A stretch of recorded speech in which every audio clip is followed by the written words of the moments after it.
mother hindi ka sa night shift. Okay, pigihan ka ayaw mo luto.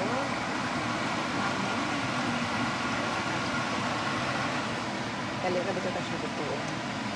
So, before tumato, magluto ko din ang nag-abot nila. Ready na sila makain. Pwede pa si Janice. Ganahan ko siya manig.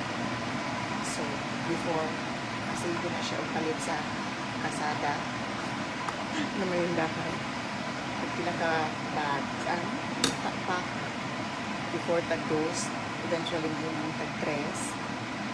Then, tag-5, ano tag-G's? Mahal naman kasi Pilipino dito eh. Karon, alit siya tag sa kapatong 1 kilo. O, ako nang lutoon.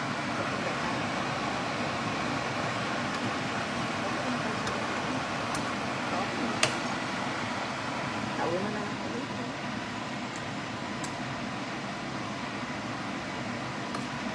Manaon na pa. Oh, money.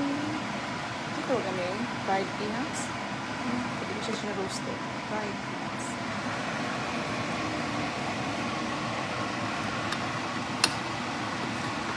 Andam na ang money ni Janice. Kinakurot na ang previous batch. Nagbulat. Bye!